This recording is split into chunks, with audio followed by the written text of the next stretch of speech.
Hello and welcome to Real at the end of what's been a very joyful and exciting week for folks in the Diocese of Springfield as they welcomed Bishop Mitchell T. Rozanski as the 9th Bishop of the Diocese. A native of the Archdiocese of Baltimore, Bishop Rozanski, a longtime auxiliary bishop, was installed during a Tuesday afternoon liturgy in St. Michael's Cathedral. Led by Boston Cardinal Sean O'Malley, Apostolic Nuncio Archbishop Carlo Maria Vigano, and Bishop Emeritus Timothy A. McDonald. It was attended by several hundred parishioners from throughout the diocese, as well as priests, deacons, and religious.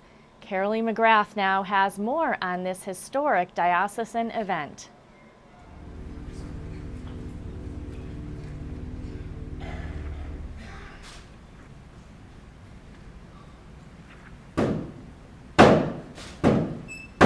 Following Catholic tradition, Bishop Mitchell T. Rozanski knocked on the door of St. Michael's Cathedral in Springfield. He was greeted by Boston Cardinal Sean O'Malley, the Papal Nuncio Archbishop Carlo Maria Vigano, and Monsignor Christopher Connolly, the Vicar General of the diocese. Bishop Mitchell, as Metropolitan Archbishop of Boston, I have the privilege and great joy of welcoming you to your cathedral. Bishop Rozanski, a native of Baltimore, was installed as the 9th Bishop of Springfield during a special Mass at St. Michael's Cathedral on Tuesday, August 12th. Your Eminence, Cardinal Sean, thank you for welcoming me to this cathedral. Your words and the prayers of so many are a tremendous source of blessing on this happy day as I look forward to responding in gratitude to the Holy Father's appointment. There were more than 900 people in attendance: cardinals, bishops, priests, women religious, deacons, interfaith leaders, politicians, and Bishop Rozanski's family. The 56-year-old spent 10 years as a parish priest before being named Auxiliary Bishop of Baltimore. Pope Francis named him Springfield's bishop back in June. The Mass was televised live on EWTN, Catholic TV, and locally on Fox 6 and on 22 News. Springfield's Bishop Emeritus Timothy A. McDonald, who announced his retirement 18 months ago, made the introductory remarks. I welcome particularly two people without whom this day would never have come to be: the bishop's parents, Alfred and Jean Ladon.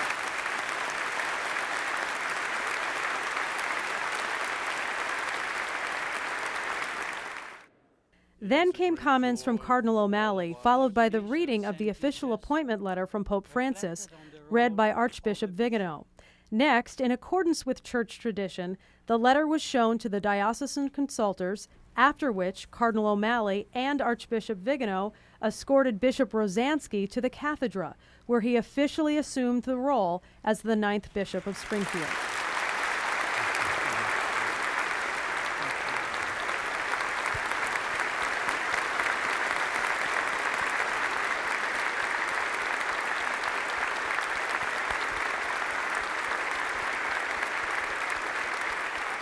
Bishop Rozanski was greeted by representatives from the local church and the wider faith community.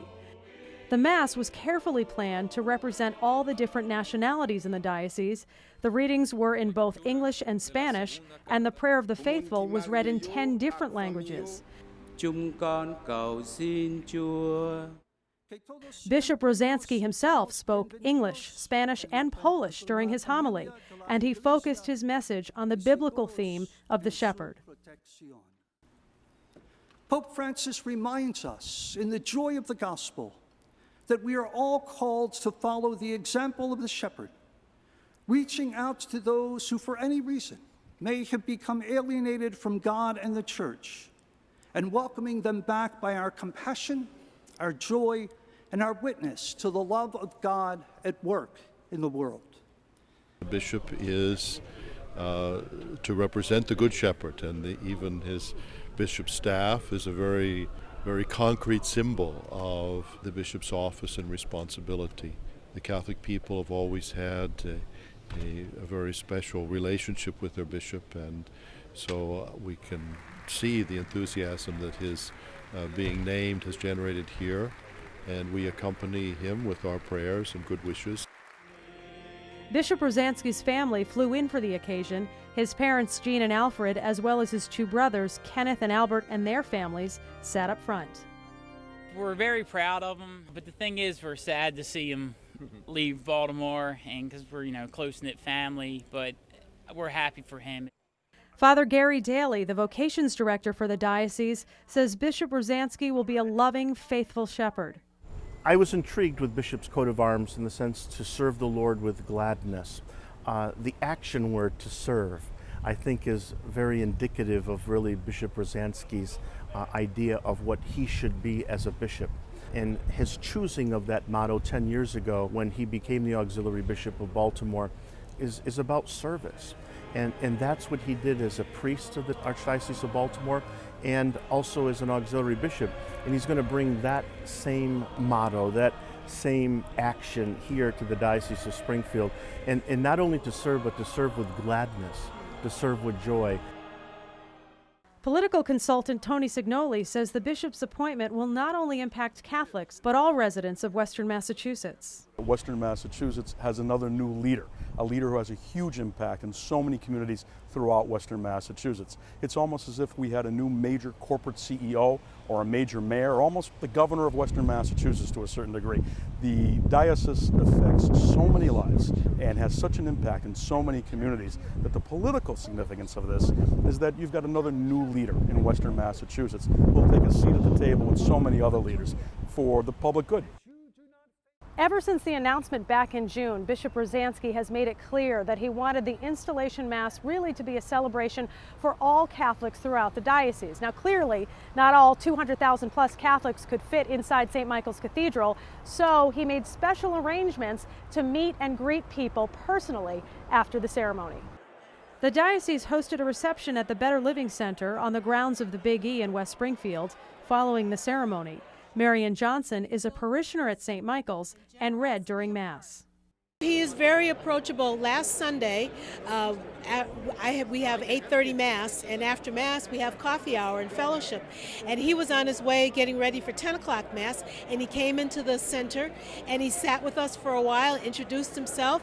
I mean, it was a surprise visit. We weren't expecting him, and it was just wonderful. Shows us how personable he is. Deacon Angel Perez, whose home parish is St. Michael's, assisted Bishop Rozanski during the installation Mass.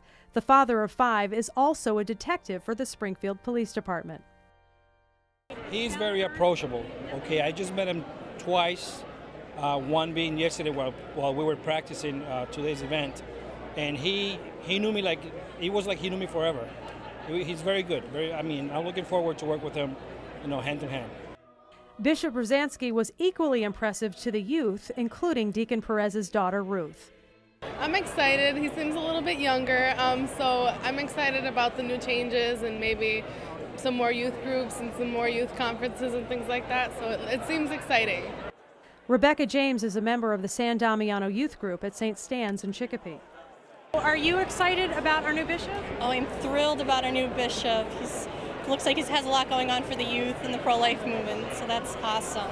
Bishop, there are many parishes in the diocese that have very strong youth groups. Many of these kids are pro-life and they're on fire. What's your message to them today? My message is you're a great witness to the gospel by being pro-life and by standing up for life, because when we do that, we really bring God's love into the world. Keep on doing it. We need to hear the message, and we need you to witness to it. And so as the faithful welcome their new shepherd, he's inspiring young and old and everyone in between to serve the Lord with gladness. Reporting for Reel to Reel, I'm Carolee McGrath.